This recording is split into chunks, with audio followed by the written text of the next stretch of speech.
I don't know, stay on that side.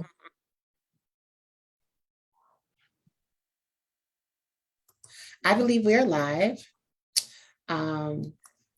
Welcome everyone. I'm going to actually, there it is. Welcome everyone. Another crucial conversation with Avancé Ensemble. My name is Sandra Dennis. I'm the president and founder, and we have here Michael and Emerald who's going to share their expertise. I believe it'll be a beautiful conversation. We're going to ask people to share the live. And why don't we start with some introductions? Michael, you want to tell folks about yourself? Sure. I'm Michael Coles, loan officer for TD Bank. I'm a community mortgage loan officer. I've been with them for, actually, it's my 5-year anniversary in 2 weeks. And prior to that, I worked for a broker. And prior to that, I was an administrative law judge. So I have a weird kind of background, but this is what I do now. So I'm here to help however I can. Thank you. And Emerald Jean-Bar, who's also a board member of Avancé Ensemble. Can you share about yourself as well? Absolutely. My name is Emerald Jean-Bar. I have been in real estate in South Florida for what is painfully 20 years or just about, very close to it. Realize I've had my license about that long, which means I was here for the boom and I was here for the last crash. So I am excited to have this conversation just to inform the community on the nature of real estate. Do my best to share what to expect. There's no crystal ball, but definitely share as much information to help our community better navigate these times. Thank you so much. Why don't we start with some brief remarks on what y'all seen the last 2 years in the market for renters, for sellers, and for buyers, and then we'll get into some specific questions. Why don't we start with you, Emerald, on the real estate side? What have you seen for renters and for buyers over the last 2 years during the pandemic? Emerald is a mom. We welcome everyone. So hello to Malcolm as well. Yes, he was just on the other side of the computer. What have I seen over the past few years? Over the past 2 years, it has been, quite honestly, a roller coaster ride over the past 2 years. I can tell you that when we went into lockdown in March of 2012, I was with a different agency. I actually switched agencies about a month or two ago, and we transitioned our weekly meetings to weekly Zoom meetings, and we kept trudging throughout. And one of the recurring conversations that we were having as the professionals trying to navigate what's going to happen, everyone expected that we were going to go into a crash at that time. Everyone expected at that time that we need to pivot and we need to really start looking at how we can help our clients during this time, because we expected things to go down. And lo and behold, it went in the completely opposite direction. And there are various reasons why that happened. I won't pretend to have all the answers as to why, but I can share a couple of the points that we have identified as people who are in the business. With lockdown, one of the things that we did not anticipate was that people were in their homes longer than they had ever been, truthfully. As adults, when had we ever spent so much time within the walls of our homes? And there were a good number of people who realized, I don't necessarily want to be here. This space that I am in, I don't want to be in. And as a result, a lot of people started looking for opportunities to move elsewhere. So that was one thing. Well, during the pandemic, a lot of people transitioned to working from home, which made it a lot easier, which made I can work pretty much from anywhere.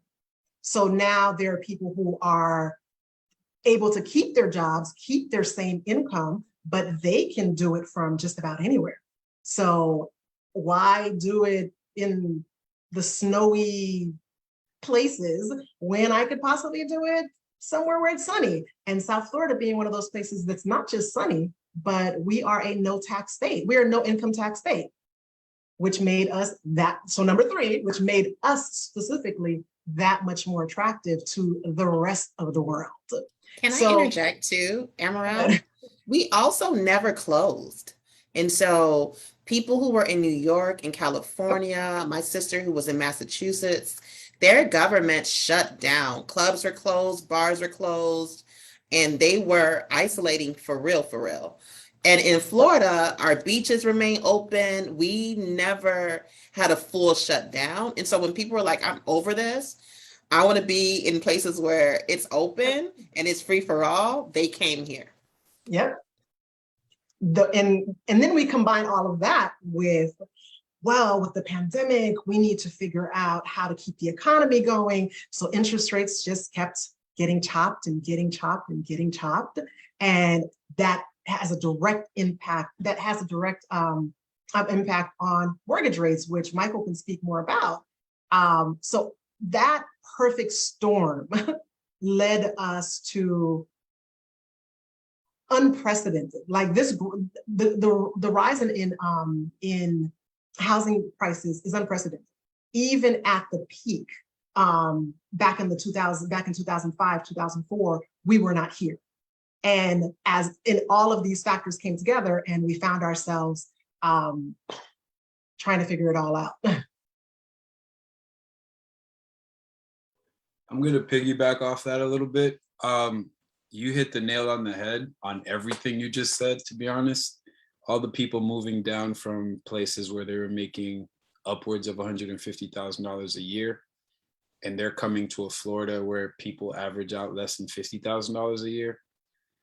They could afford a lot more house, which is why house prices went up so quickly. They were also saving during that period where they were stuck at home and they weren't spending their money. So they came with a bunch of cash. Also, they were getting rid of their houses where they were coming from, which meant they got rid of a house for $800,000 and they're coming to buy this one down here for 450. And to them, 450 was like chump change. So we were seeing houses disappear. They weren't even lasting on the market for 3 days. You'd have like 25 offers on day one. I kept seeing that happen. Most of my clients would go out there, put offers, and they wouldn't get anything, to the point where they were willing to put $15,000 to $20,000 over the value of the property just to win the contract. And yes, pandemic affected that. And it doesn't mean that those house values didn't stick, because people kept spending the money. They kept getting up to that amount. So those values stayed about where they were supposed to. It's only recently, since we've started seeing rates go up, that now you're starting to see a dip in valuations of property. So property appraisal values are coming in a little bit lower, but not that much lower, not 2007 lower. Like this, there aren't that many foreclosures out there yet. So we're not quite at the point where we were, but because inflation is going up so fast, they're reacting in a way that's almost like a knee-jerk reaction with rates. So the rates that everybody was bragging about during the pandemic, when the feds kept everything at zero and we were giving out loans for like 2.5%, 3%, it is in the fives now. just to give you an idea. So you could actually get a quote today for somewhere between, the best you can do, 4.875 probably, up to like 6.5. And that's for a conventional loan. You know, often I think when people are talking about interest rates and 6% versus what it typically was, people can't necessarily gauge, like, what does that mean? How much is that? Can you say a little bit more about that? Sure. So, all right. Let's give an example of 300, because I like that number, because it's just about what a starter home should be down here at this point. So at a $300,000 purchase price, with like the lowest down payment you could think of, like 3% down, with a 5% interest rate, your payment before taxes and interest is looking like, taxes and insurance is looking like $1,500 plus. That's today, because of today's rate. But if we went back to when we were offering like 2.5%, 3% for that same loan, that would have been like $1,000. Wow. Imagine this $500 more you're paying that's tied to just your interest rate.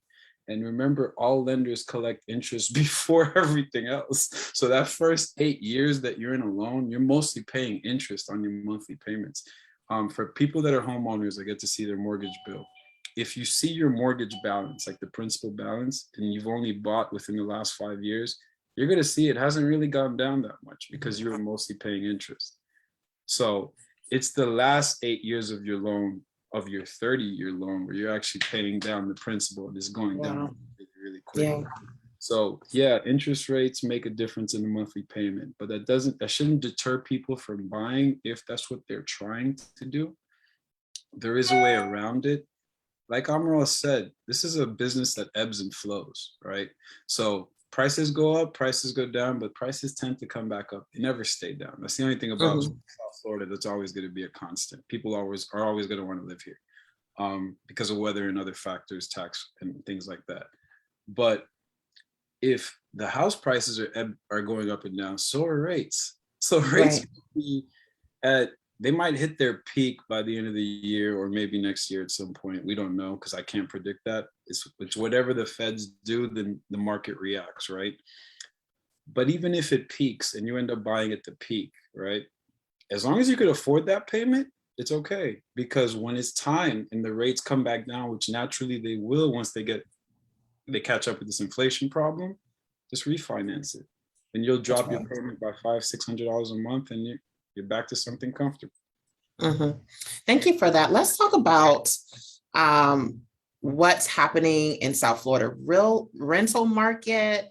My day job, we organize tenants, and so we've heard everything from $500, $800 increases on rent. What are y'all seeing? Where can people actually rent right now in South Florida? Yeah, so let's start with Emerald. What are you seeing? So when we first started talking about having this event, I was a little nervous because this was probably a few months ago, because quite honestly, I had nothing but doom and gloom to offer. Nothing but doom and gloom, because we were just locally, South Florida, Miami and Broward, Palm Beach a little bit, but definitely the Miami-Dade and Broward area. We were just on an upward trajectory. We were at 47%, I want to say June or July. Rental prices were 47% higher than the previous year. That is crazy. Wait, so do the math for people, do the math for the folks who are not math savvy. Let's say 50% increase in your rent was $1,000. What is it now? So ask the question again. If your rent was $1,000, so if your rent was $1,000 last year, when it came time to renew, your landlord was renewing it at $1,500, $1,470 to be exact. That's right. My God. That means your wages may not have necessarily gone up 45%. According to the stats, at best, our wages in South Florida went up 9%, at best. And I'm starting to see, I am starting to see, and I can honestly say over the past month, so not even going, I don't even have enough history on it, enough stats to really make a prediction, but we're starting to see both for sellers and landlords are starting to not get everything they're asking for plus. We're starting to see that. I work with sellers, I'm a fan of sellers, but there also has to be reality, and we also have to be realistic. Hold on a quick.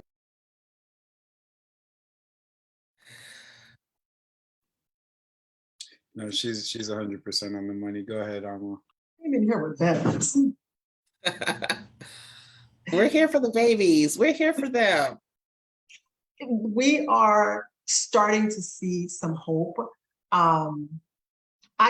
It's not that people would not take the advice. and all we can offer is, especially with purchasing, but definitely on rentals also, is don't bite off more than you can chew. Because when you stretch yourself out so thin in order to get into something, and then you find yourself stuck, what will happen is that you stop paying, they evict, and when you have an eviction on your record, even for an efficiency, it is that much harder to actually find housing afterwards. Because once an eviction is filed against you, it's in the record, and everyone wants to explain it away, and it's really, really, it makes it even harder to actually be able to find property, to find somewhere to rent. It may be, and I'm not encouraging anyone to live in an unsafe space, it may be getting a roommate, someone who you can trust. It may be taking something smaller than what you think you can't live without. I had to stop giving people the advice because I realized it was a very privileged advice to give. I started telling people, living in South Florida is not it. You may want to move somewhere else. And I do understand that living somewhere else, especially if you're renting, living somewhere else is not as easy. I can't very much pick up and just leave. It's not as easy, but we're starting to see some light, but that's an option too. If work permits, there are other places that you may find more bang for your buck. I want to also add, I think in terms of evictions, Amarell, you named it, evictions follow you all the rest of your life. It does not come off your record. And so not similar, but unfortunately, where we see criminal records are being expunged, that does not happen with evictions. And so that's something that people need to take very seriously. And I remember a time, especially like people who do financial coaching, people would talk about, you shouldn't pay more than, is it 30% of your income? 33% of your income on housing. And I think living in South Florida, a lot of folks are upwards of 70, 80% of their income in only rent. And it doesn't allow the space for emergencies. It doesn't allow the space for, just life happenings, right? And so it just really, to your point, people need to be very mindful. I'm not recommending people leave because I think we should be able to live here and buy here and rent here. And I do understand that we can't, spend our life trying to afford a place that actually doesn't want us here too. And so it's something for us to consider. Michael, do you want to come in? You're on mute. Yeah, that is a funny way to put it. So, we all, because of what we do for a living, we read all kinds of reports and we're trying to understand what's happening, trajectories or whatever. And I saw a report, which I could forward to you guys, which really hurt my heart. 2 of the most expensive cities in the United States to live in are in Miami-Dade County. And what cities one are of those 2 cities is Hialeah. And I saw that. To incomes, right, of the people that live in that city. They can't afford to live in their own city. So things like the Brightline train were created to help offset that so that people could live almost anywhere in Florida and still get to work within an hour or 2. But that's how bad it is. We're becoming New York City. We're becoming Manhattan down here. And the Browards Broward's almost into that mix, but the Palm Beaches and north of that are supposed to be considered like the Connecticut's, like in the Long Islands, Wow. like as it relates to New York. So if somebody I know that has been trying to buy a house for the last 3 years tells me he lives in an apartment with 16 other people just to make sure he could save on a monthly basis. I don't know about you, but to live in Hialeah and see how, I don't know if you guys know this, but the trash comes around multiple times, not just twice a week, because of how many people are living in these communities. Wow. They have to be able to pick up the trash, so their tax bills are going up. So many different things are affected by this that if we start talking about it, we might never end the conversation. Everybody loves South Florida. I don't want to leave it either. I've had to convince clients to move to Sebring. Actually, one of the clients that Amarell and I had in common was looking in Fort Lauderdale for the longest. She ends up moving to Sebring. She's living on the water. Life is great. She's not complaining. and her mortgage is like $350 a month. But down here, you can't get anything for less than $1,700-1,800 a month, like mortgage wise. So you imagine your mortgage is supposed to be cheaper than rent. So if your mortgage is that, what's rent going to be when it's time to Right. renew? I saw a report on the average rent in I think Miami now is 2,400. That's for a 1 bedroom. That's not for multiple. And I'm like, to your point, Michael, around the I'm sorry, Amarell named the percentage in terms of how much rent has gone up doesn't necessarily reflect what wages are in Florida. So to your point, Mike, you brought it up.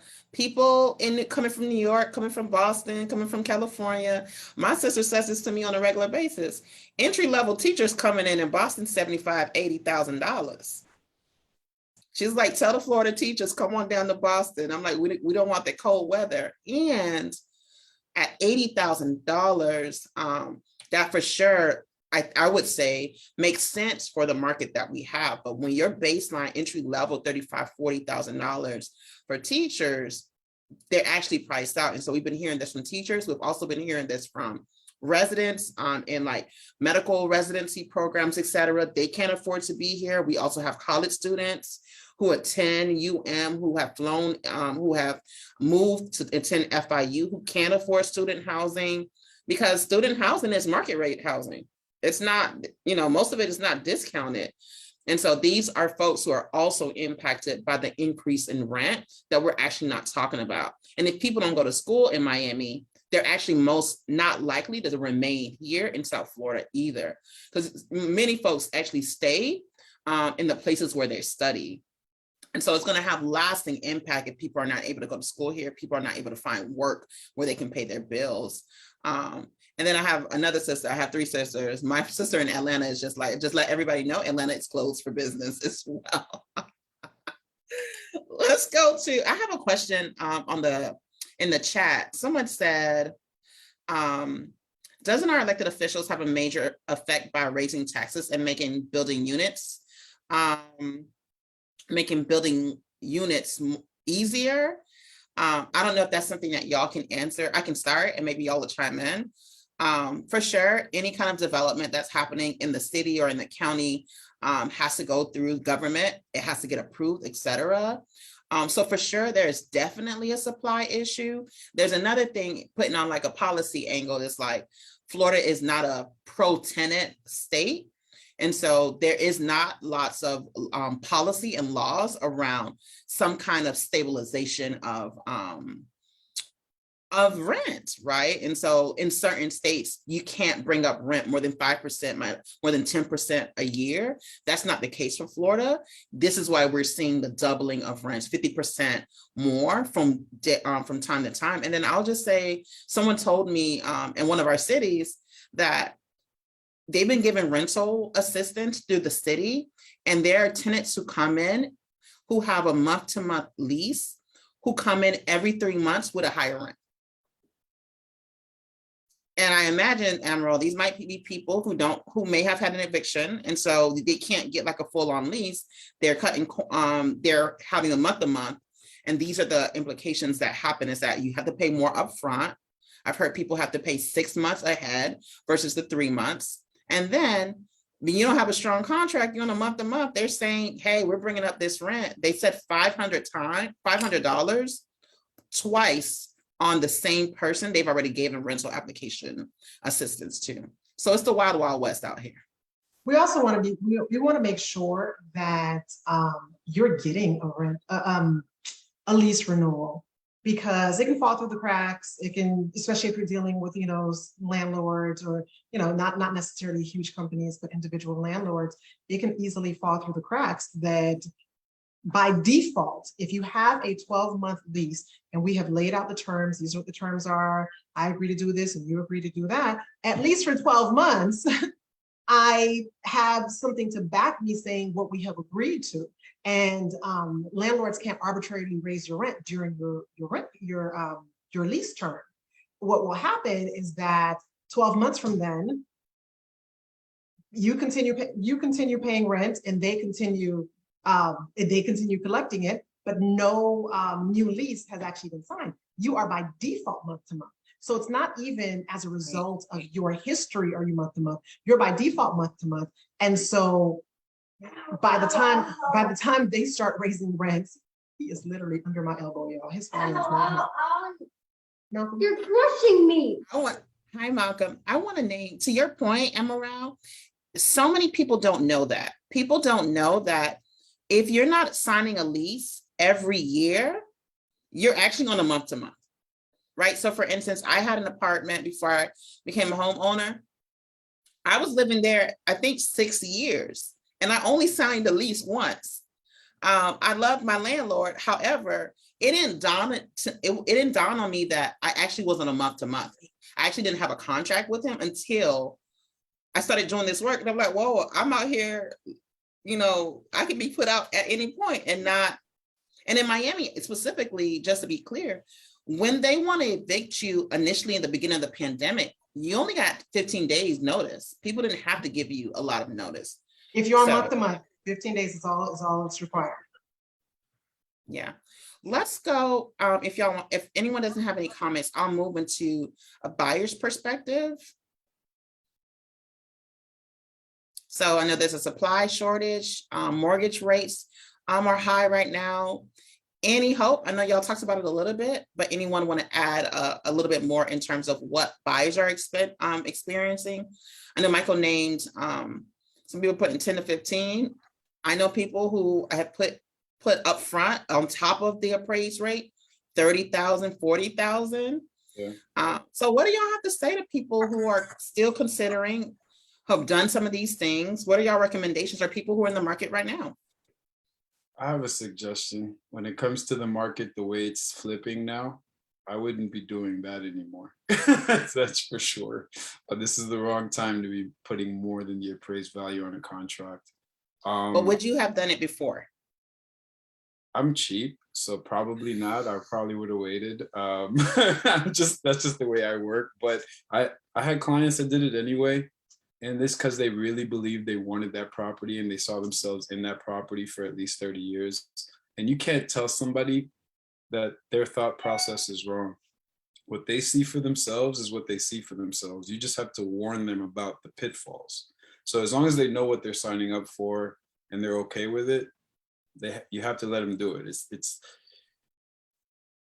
I'm not in the business to tell people what to do. I'm in the business to help you get what you're looking for, right? Mm-hmm. And if you're about to shoot yourself in the foot, I'm mentioning it to you, and I might harp on it a little bit longer than I should, but at the end of the day, some people they're going to do whatever they want, especially people that buy cash. People that buy cash, they see the long view and they could think 50 years down the line and not think about the next 5, right? But if you're the type of person that might get up and move every like 5 to 7 years, because some people do that based on what they do, I wouldn't buy it.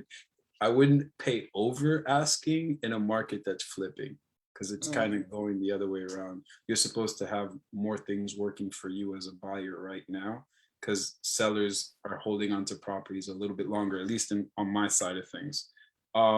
With rates being as high as they are, any incentives and advantages you can get on your side, you should be targeting. If you're a first-time home buyer, you're probably going to have a better rate than a typical homeowner, because banks and lenders are incentivized to give first-time home buyers homes, and to make it affordable, they have to bring the rate down. But Michael, if you're an investor, that's a different world. If you're an Michael, investor, can you tell the folks the criteria for like what makes you a first-time home buyer? So in some cases, they say that you haven't had a house in 3 years in your name, right? That's the typical answer for that. But then there are some products out there that, as long as there is no house in your name today, like if you could have closed yesterday, and they'll give you a first-time home buyer type of loan tomorrow. You know what I mean? So if you're looking for like grant assistance from a city or a county, no, they apply the rule. They apply the 3-year rule. But if you're just trying to get, some type of loan product that's got a lower interest rate, maybe no MI, that kind of thing, then no.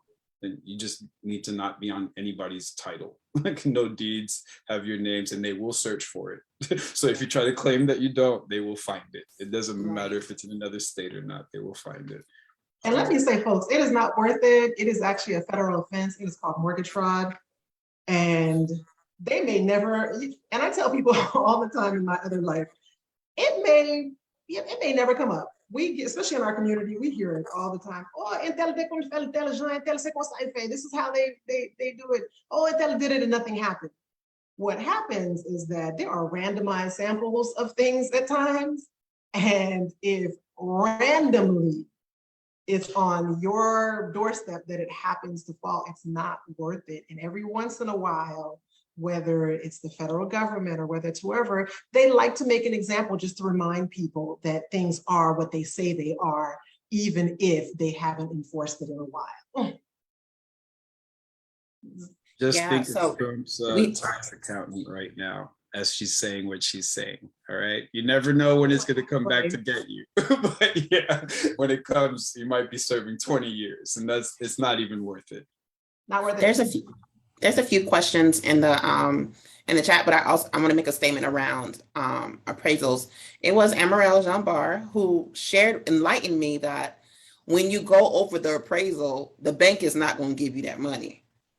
That's actually your money that you gotta put in addition to furnishing, in addition to whatever happens that goes wrong the first few months. And that is money you actually don't get back. Let me say, because Michael really touched on that. I do not 100% agree. In the past 2 years, in what was happening 2021 and the beginning of 2022 and all of 2021. Everyone has to live somewhere, right? I will actually tell you that we paid a little, we offered to, and we ended up not having to. When we made the offer, we've actually bought our home. That's the game, Amarel. That's the plug. No, you you're right. say you bet on the appraisal. Win the offer. That's what you want to start. Win the offer. Win the offer. Now, prior to the pandemic, make the offer. Offer them what they want. We've looked at the comps, which are the comparables, because property value is really based on what is your neighborhood selling for? What does your neighbor sell theirs for?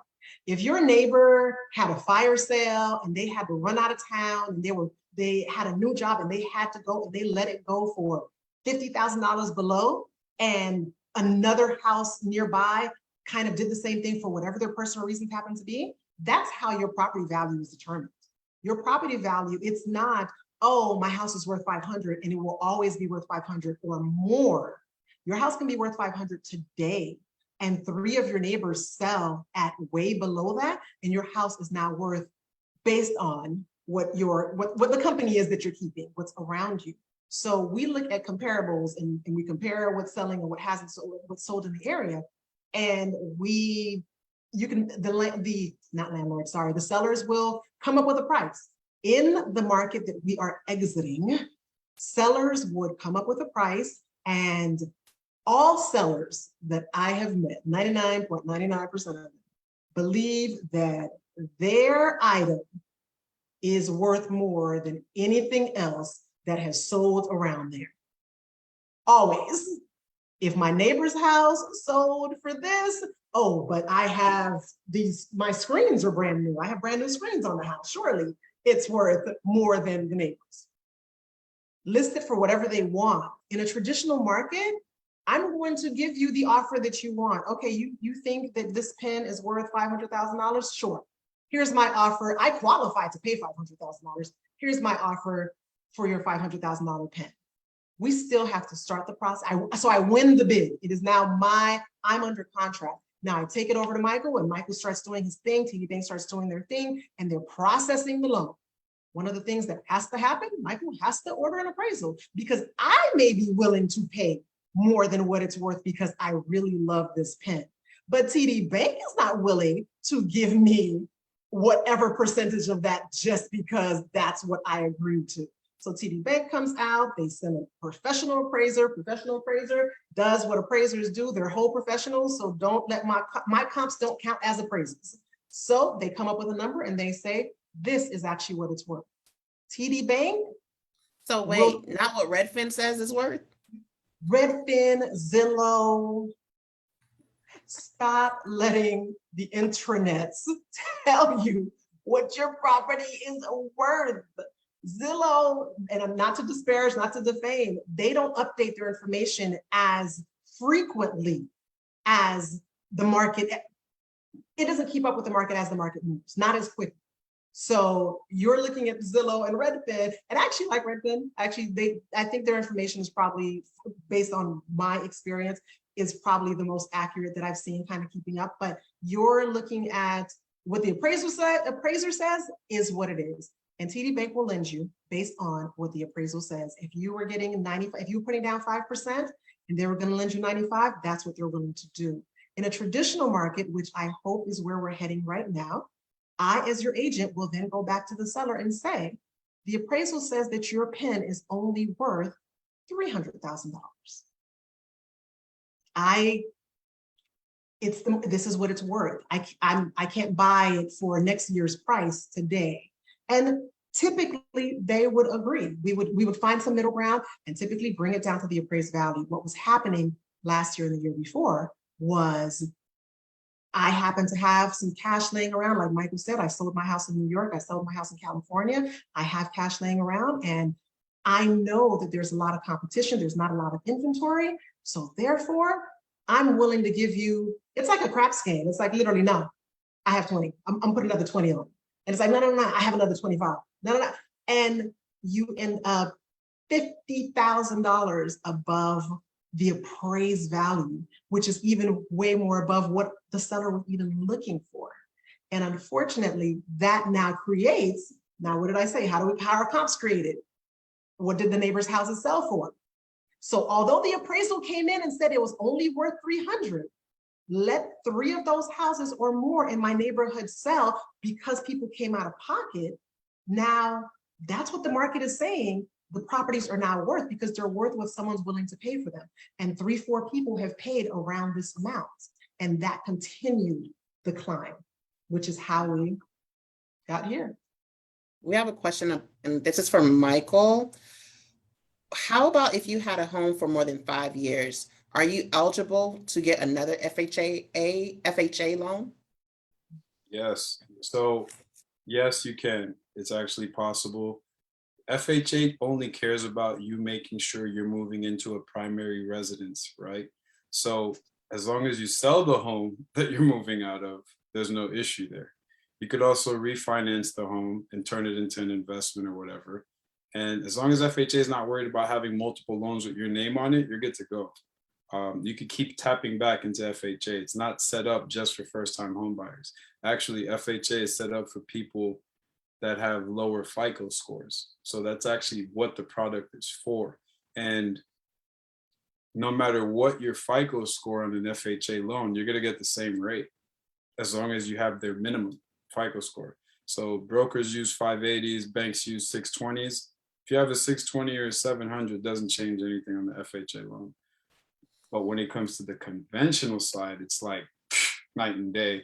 The higher the FICO, the better the rate, that kind of thing. The more you put down, you would think the better the rate, but sometimes it's actually kind of weird. It depends on what they're into at the time. So whatever the feds are giving the best incentives for is what determines the better rate. But FHA, you can keep using it over and over.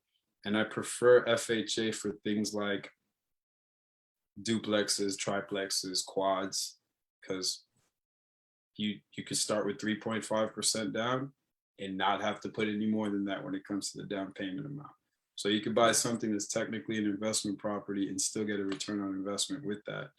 And that's the best thing about FHA. The only thing I don't like about FHA, because nothing is perfect. FHA serves a purpose and it was created to help more people get into housing. But the only negative is long-term. You sign up for an FHA loan where you put less than 10% down, that mortgage insurance that you're paying is for 30 years. So Right. the only way to get out of that is by refinancing. So that's why every time you have a conversation about mortgage with anyone, you want to make sure you at least talk about at least two products. So you want to maybe try to get to a third. There are so many loans out there that it's kind of like saying I'm going to go buy a car, and the first car I see, I buy it. And like I said before this call started, we're used to buying cars more than we're used to buying houses. So you know how to have that haggling discussion over the 2000 or whatever your payment's going to be. Right? We need to get more into the housing thing to understand you can have those same negotiations, whether it's with the realtor against the seller or against the buyer, whatever, vice versa. With the mortgage lender, they have to compete with other mortgage lenders that might be offering better terms somewhere else. You need to shop around, but not let everybody tear your credit apart, but just come in with knowledge about your scenario. You know what your income is, you know what your FICO is, you know what your savings are. As long as you walk into it prepared, you're gonna win. You're gonna do the best for yourself. And sometimes that is FHA. Right. Like right now, like we were saying earlier, FHA's rates are better than conventional rates today. Right. Where should be are there hot spots in terms of where people, if you're in trying to buy, where are some space places where people like, you know what? This is where people are getting a bang for their buck. I remember earlier in the pandemic, Amarell and I would be having conversations about in Broward, a bang for your buck was in Coral Springs. You want space? You want at a decent rate? Beautiful. It was Coral Springs.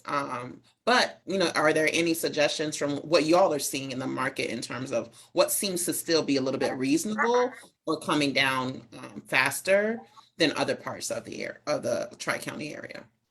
Amaral, back me up on this one. I just want to know if I'm That's what I correct. mean. North Palm Beach is like heaven right now, price wise, for my clients, and anything south of West Palm, it's People are still going to Port St. Lucie.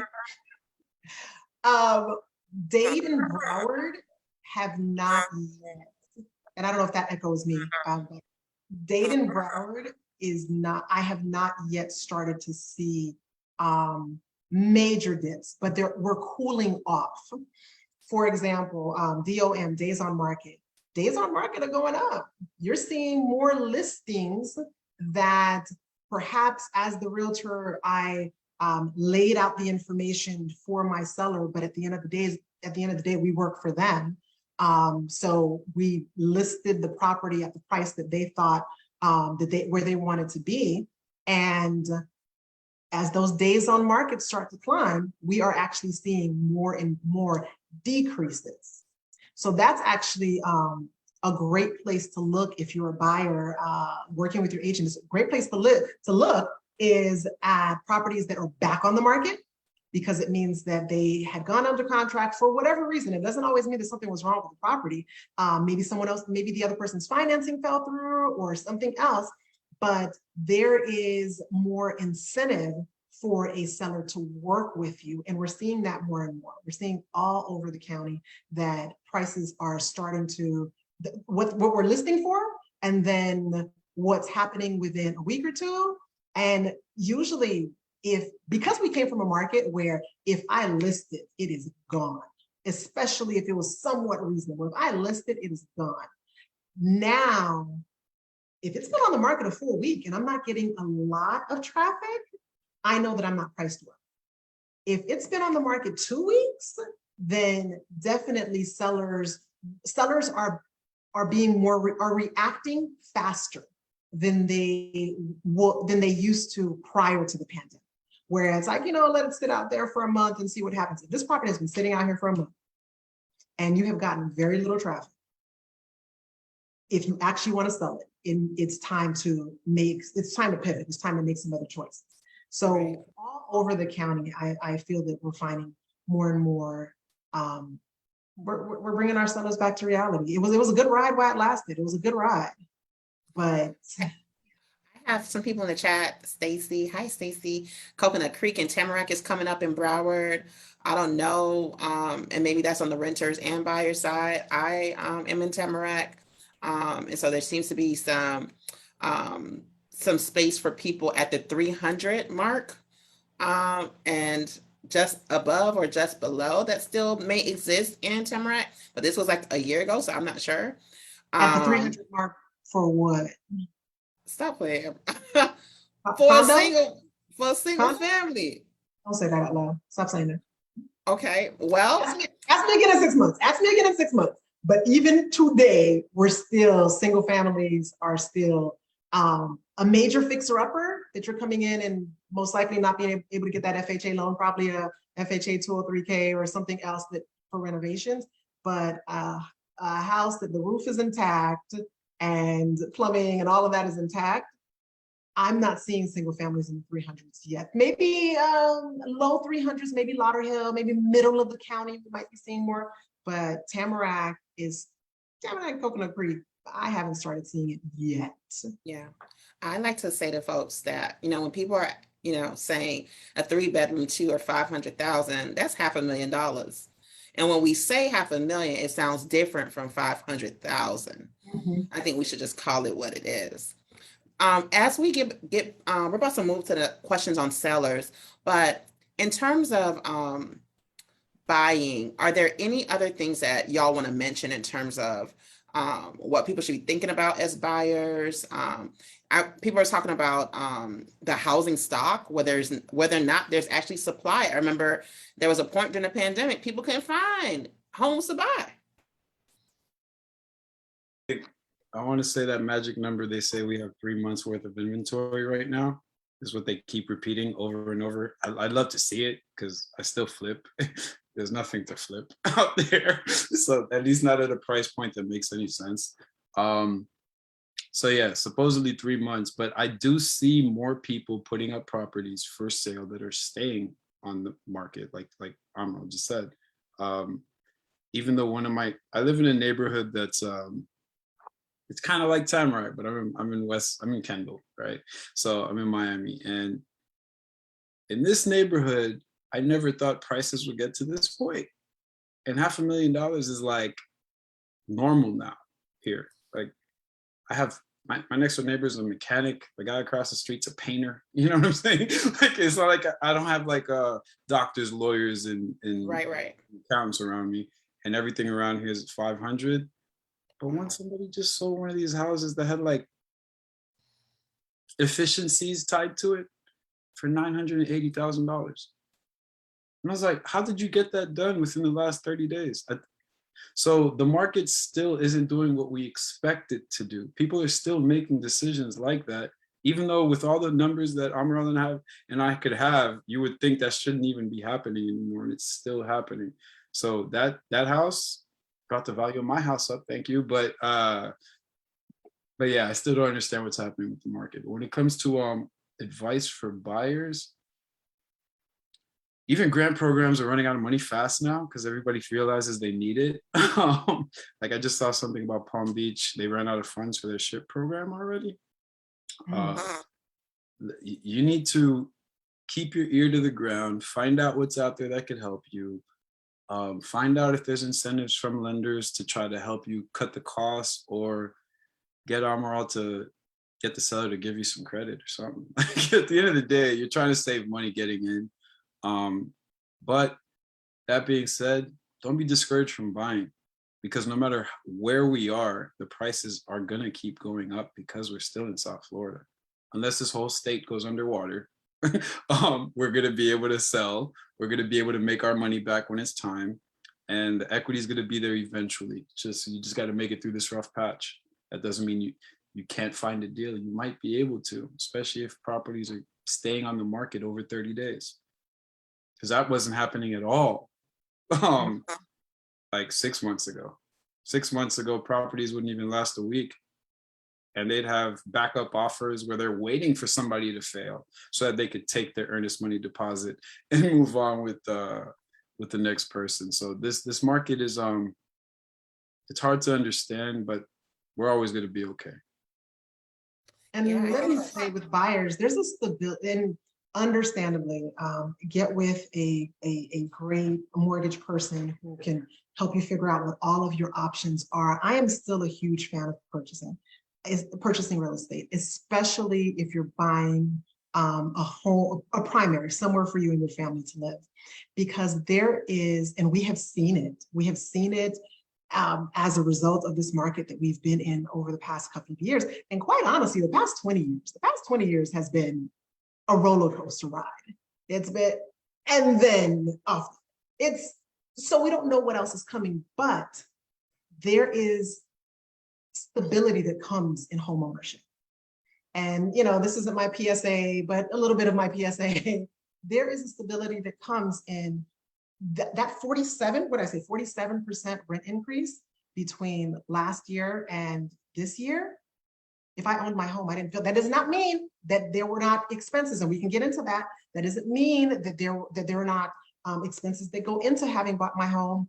That doesn't mean that taxes didn't go up. That doesn't mean we live in Florida, insurance didn't go up. That doesn't mean that, but it was not 47%. I am able to absorb what it takes to actually keep a roof over my family's head because we own it. I like that point. That is the best point we've made so far as a group in this conversation, because I have somebody right now that I closed the loan for them 2 years ago. Their taxes went up and their insurance went up. And insurance, Surfside, whatever, there was a reaction to it, right? And then taxes are taxes. So his payment went up significantly. But I remember when I was giving him the loan, I said, dude, you don't want to take a 15-year deal. You want to take a 30-year deal and have a manageable payment. But because you're choosing 15, we're maxing out your debt to income ratio. If anything goes wrong, you're going to call me back. And guess what? That was this month. Right? So he called me back this month and said, I can't afford my mortgage payment right now. I was like, did you miss any? He said, no. Good, then we can refinance you out of it. Now, I put him in a loan where he was at 3% a couple years ago, right? He's about to be at a loan with 4.875 right now. Even though the rate is higher, we stretched it out to 30 years, he's saving $600 a month, which is what he cared to do, right? Also, in the middle of the refi, you get that 1 month to just breathe where you don't even have to make a payment. So he gets to save that month's payment as well, right? Little things like that is what happens when you're a home owner. If you're a renter and your landlord said we're increasing the rent, you're like, okay, cool, I'll go find some place for cheaper, like my cousin. There might not be a place. There might not be a place that's less than $2,400. Like Sandra said earlier, you might only see 3,000 everywhere. And at that point, my cousin's going to Texas. He's just leaving Florida altogether at this point. But if you're a renter, you're stuck with that situation. If you're a homeowner, there's always a way out, because equity, this thing is yours. If worst case scenario, you sell it, you become a renter for a year and figure it out and buy again later. But as a renter, you have less options, you have less rights even.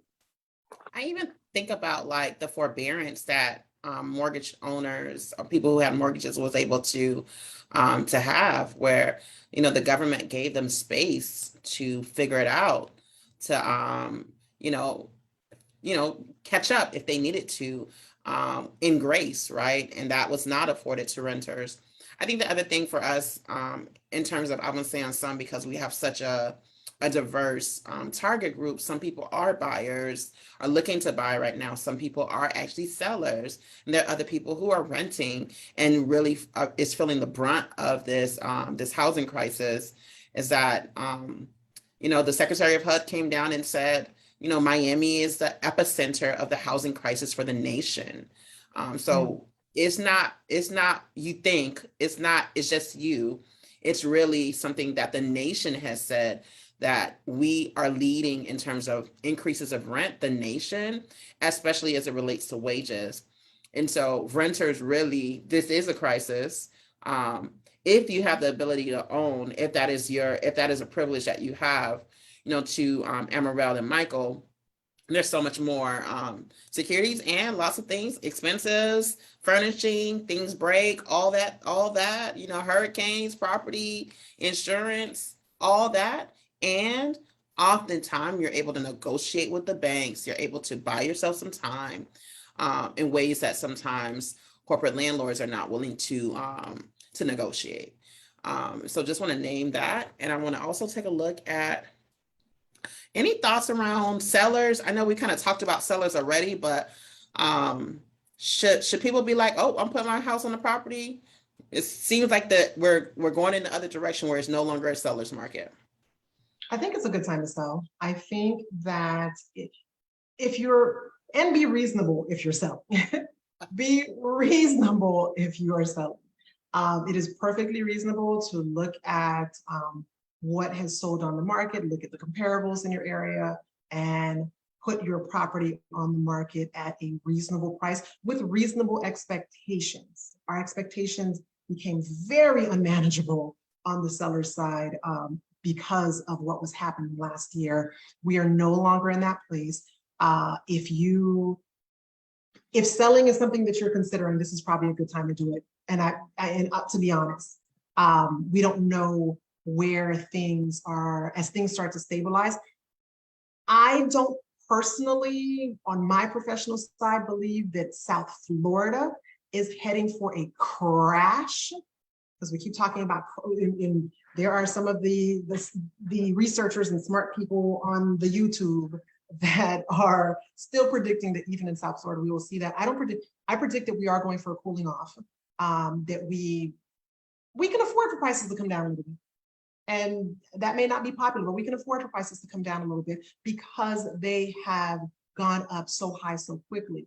What happens with us, and it's what happened with interest rates, is that we are trudging along at an even keel, and then we get this huge surge, and we think that we live on the mountaintop, but we actually live here in this even keel. So when it's coming down the other side, it's easy for the doom and the gloomers to say, oh my gosh, compared to what it was last year. I really want people to compare it to what it was in 2019 and early 2020, even make that comparison, because we went through an entire world event in between. It is unfortunate if you made your budget based on, your bonus, and now you are back to your regular W-2, and it feels like, oh, pricing. The house across the street from us, we moved actually to Coral Springs. We took advantage of that, and actually it worked out in our favor right at the early part of last year. And the house across the street sold for, we closed in mid-year, probably October, November, the house across the street closed for $70,000 more. And then one down the street, a month or two later, closed for, I want to say, $100,000 more than what we paid for ours. So here comes a neighbor. Recently, my husband likes to check these things out and realized that one of the neighbors not too far away on our same street put their property on the market for the difference between what we paid, the equivalent about $170,000 more than what we paid a year ago.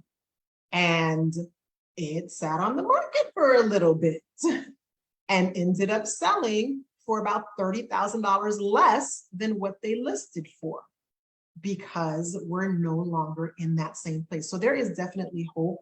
And it appears that they were actually moving out of town, so they had to sell.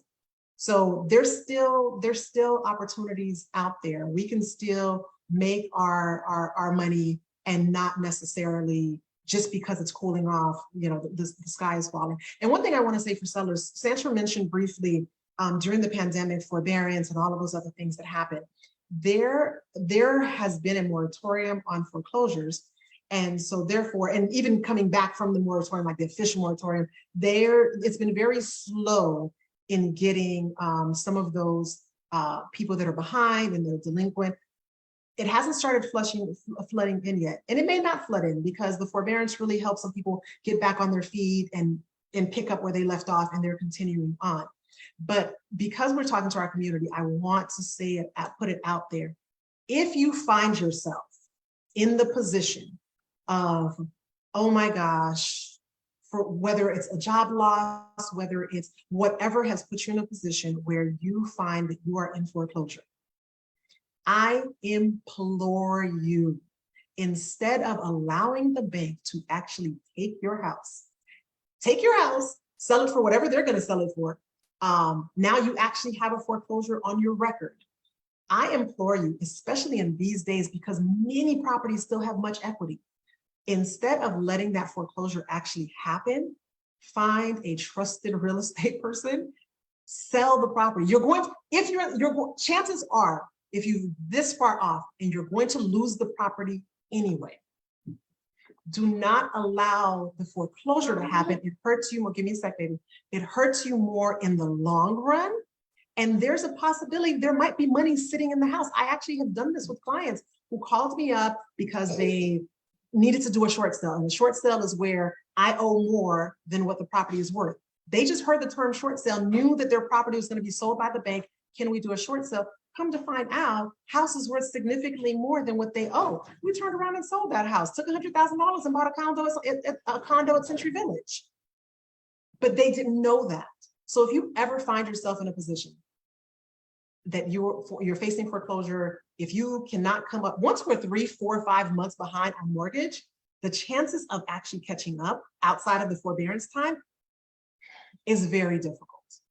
Talk to someone. Do not just sit in silence. Do not just talk to my neighbor, my friend, my whoever. Talk to a professional. It costs you nothing. If you do not sign up with anyone to do anything, but definitely talk to a professional. There might be money sitting in your house. Instead of you walking away with a foreclosure and $0, you might walk away with $30,000 or heck, $100,000 and at least forego that foreclosure. That's my PSA. I always want to say that to our people because I've seen, especially during the last downturn, too many people lost their homes when they didn't have to.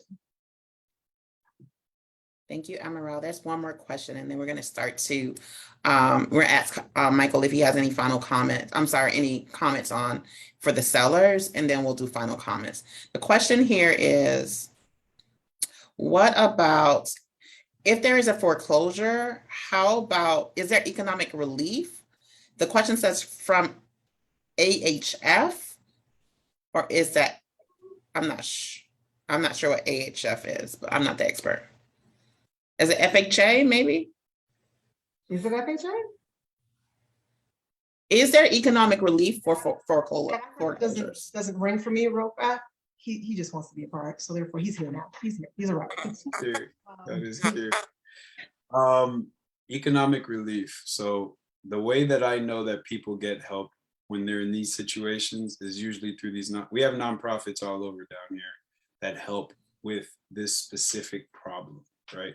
So if you're trying to see if you can find a resolution before selling, then you need to go talk to, you could get the information from Santra directly, you can get it from me, you can get it, we all know where to send people if they're having that problem, right? So that's one. There are resources out there that won't cost you money that should help you through the problem. That's one. Two, always speak to the person that you owe the money to. They don't want to foreclose on you. They don't want to get rid of this loan. They want to keep getting this interest paid every month. They want that to continue. So what you're supposed to do is go talk to the creditor first, see what your options are, see if they give you something that works. I've seen situations where they're like, you know what, fine, let's just forgive this period of late payments. We'll push it off to the end of your loan and we'll just, you missed 6 months, we'll add 6 months to the 30 years and let's start from here. There are so many different scenarios that can get you to get out of that tough situation. But if you're not talking to people, like Amaral said, you're not going to know what your options are. And you're just going to wait for the house of cards to come down on you. And that makes no sense. We're from a culture where people don't like to communicate much about any of the negative stuff that they're going through. But this is not one of those things. This is the biggest expense of your life for most people, and you want to keep as much of that as you can going forward. So you didn't buy a house to not pass it down to your kids. And if you don't have kids, you have family that could use that equity at some point in their life. So use the resources that are available to you, ask a lot of questions. You don't even have to say it's for you. Say it's for a friend for all I care. Just get the information about where to go so you can get the answers you're looking for. Because there's not just only one source, but there are several ways to get solutions to that problem. Absolutely. We're going to go into some final remarks. This has been a great conversation.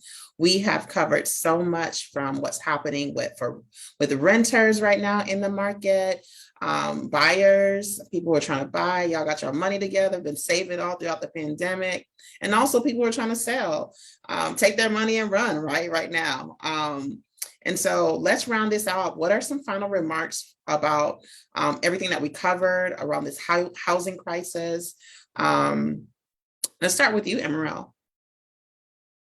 This has been, so the question is what we've covered, and my top points are, it's not all doom and gloom. It's not living in South Florida. There are a lot of reasons that it's worth it to be here. And like Sandra says, we shouldn't, be pushed off from the place that we want to be in, from where we call home.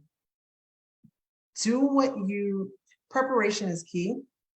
And the three things, and actually I didn't say this during the live, but the three things that I strongly believe that you need in order to purchase a house, and Michael can co-sign, it's credit, income, cash.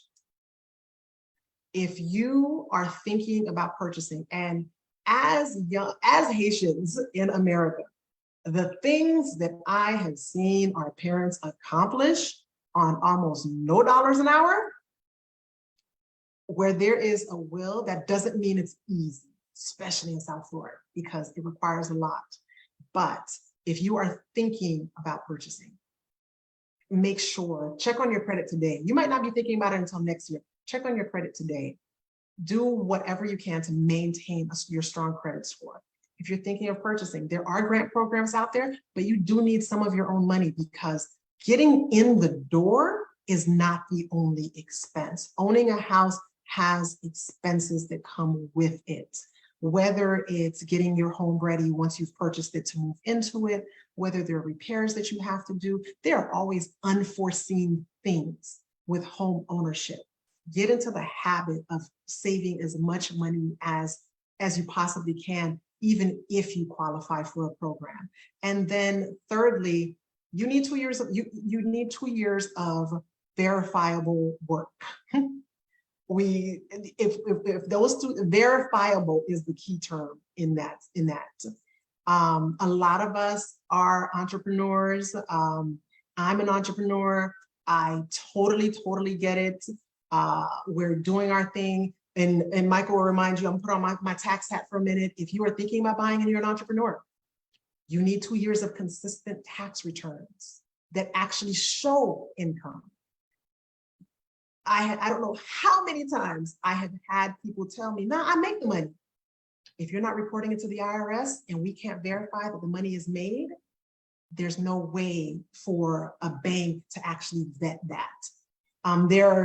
Or if you are going the route of I make the money and you're at least depositing those funds into your account, there are private lenders that might help you out with that, but that comes at a cost. It comes at a premium. So that's my spiel. Is there definitely is hope. Prices are starting to level off. Do what you have to do to be prepared, so that when the opportunity does present itself, that we're ready to strike. Absolutely. I heard a few things: verified income, tax returns, those big ones. We know y'all. Let's hear from you, Michael. Michael, if you can talk about, because I missed it, talk about the ISO money. Go. The ISO money. You're on mute, Michael. Oh, I have an ISO deal. You can roll that into your thoughts. You can roll that into your final thoughts. I have an ISO deal right now. ISO money is actually something that can be used, but it has to be traceable. So it can't just be like, this is the ISO, this is what I was supposed to be getting from it. Cool, they deposited it. No. They need a secretary or treasurer or somebody, an administrator that's keeping up with the money coming in and going out. And they need to be able to show when you've been making your deposits, how much you're expected to get out of it, when your time is to get the money out, and then we can get through that hassle. That's Haitians with ASOs have a thing where they don't want to have to explain where the money comes from because they think, hey, it's an ASO, just let it ride. Like, but it's not that way. Especially banks, they're gonna dig as deep as possible so that they can see where every dollar is coming from.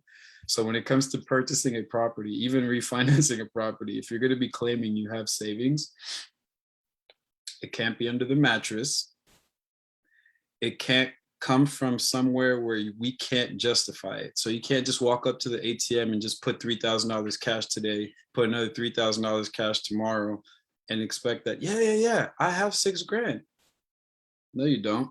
Where'd that $6,000 come from is what most lenders are going to be asking you about. And that's not just the TD Bank thing, that because I've worked for lenders, brokers, and a bank, and it's the same across the board. We have to be able to justify every large deposit, right? That's why we ask for 2 months bank statements so that we know what your habits are, so that while you're in the transaction, if something weird happens and a large deposit comes in, we're going to need to source it. Not to say you can't get gifts. You can get gifts, you can get grants, you can get your employer to give you money towards buying a house, you can let the seller give you money towards buying a house. You can get money from all kinds of places. They just have to be allowable sources of income or funds. When it comes to income, though, our people always downplay what they make. I get it. You don't want to pay taxes if you don't have to. I'm not trying to say you have to, but the year you're buying a house, got to pay the piper, because the more income you show, the more house you can buy. The less income you show, and that means after write-offs, the less house you can buy. So I'm not going to tell you how to run your shop, but just know that if you come to me and you're telling me you make $100,000, but I look at your tax returns and it shows $33,000, you make $33,000. And $33,000 could only buy so much house. I'm not saying it can't buy a house, it can't. But you can't say you want that $500,000 house at $33,000 a year. So back to what Amaral said, let's be realistic, not just on what we're expecting to get when we're selling a house, but be realistic about what the outcome is going to be when you show up with the version of yourself you want the lender to see. Because I still see people do the old school thing when they come to meet with me at a bank sometimes. They put on their best suit, you know what I mean? Makeup, jewelry, all kinds of stuff so that they could sell something. None of that matters. You could be a piece of paper sitting in front of me. None of that matters. What actually matters is what I see on the taxes, what I see in your bank account, where the money is going to be coming from. Can I justify all of it? And is the house you're buying worth what you're offering? At the end of the day, all those things are all we really care about. And we, as in lenders, all lenders, brokers, banks, we're all wearing the same hat.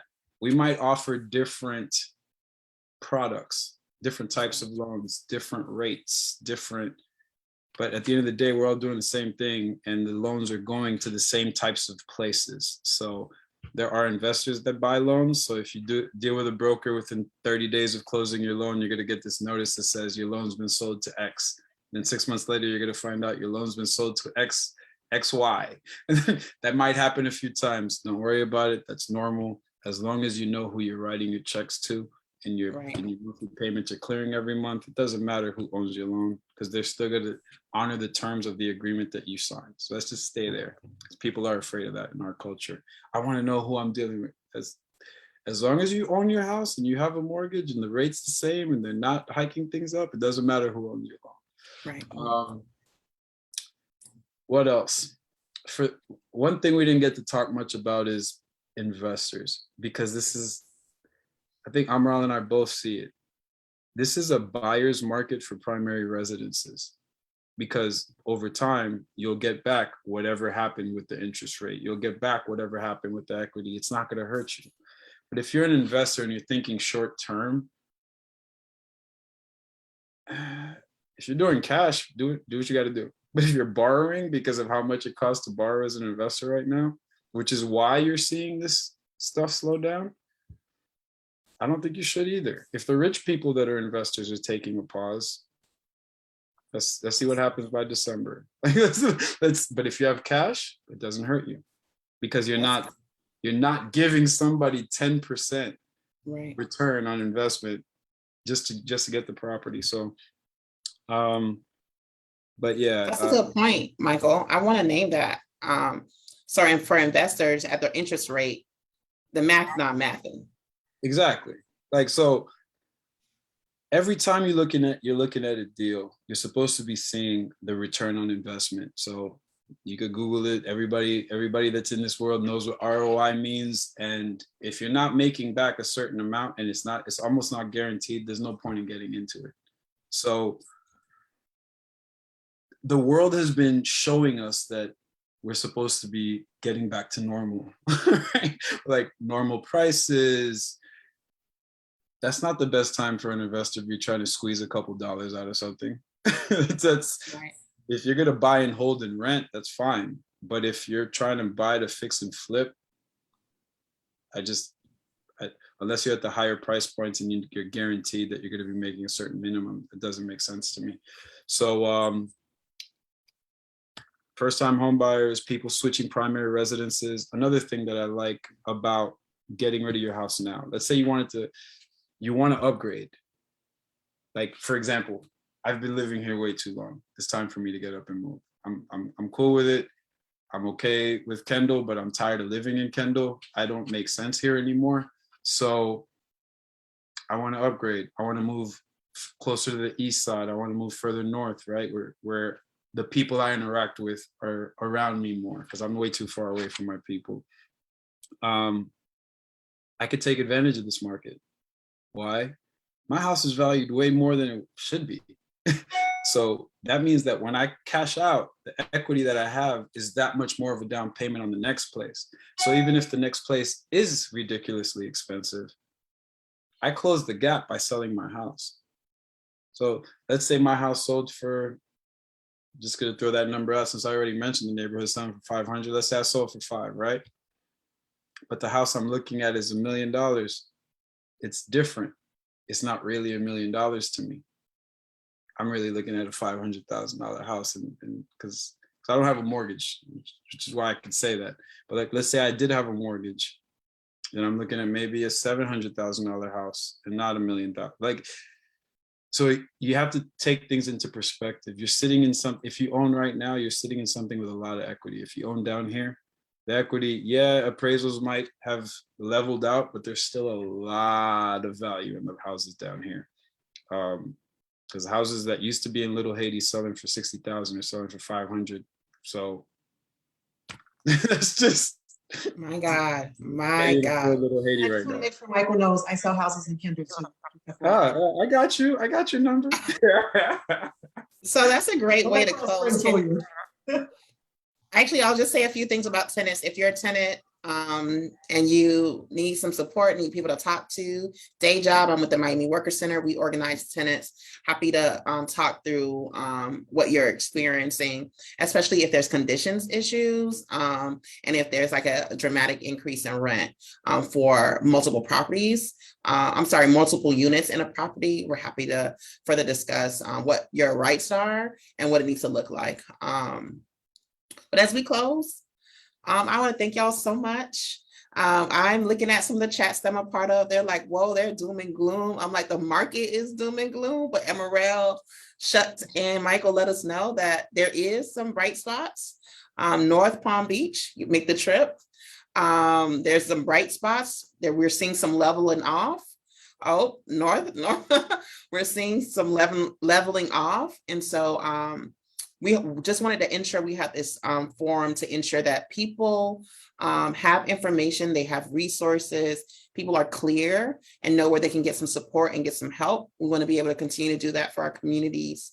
So final question, where can they find y'all if they're looking for you all? Let's start with you, Michael. How can people find you?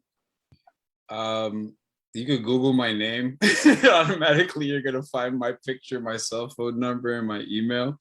But yeah, I work for TD Bank. So if you're in the South Florida area, you can walk into almost any TD Bank and say my name and they'll be able to connect you with me. My cell phone is 786-251-1094. And my email is actually my name, michael.coles@td.com. So like I said, the easiest way, just Google my name. That's right. You should be able to see it on the screen. You'll find me, and I look just like this guy right here, just with the TD green tie or something like that. Go ahead, Amaral. If you are looking for me on Instagram, it's Amaral_the_agent. Like Michael said, you can literally Google my name and you'll find me. There aren't too many, luckily there are not too many Amaral Jean Bars. You can't see it on the screen. So it's AMARAL is Amaral Jean Bar.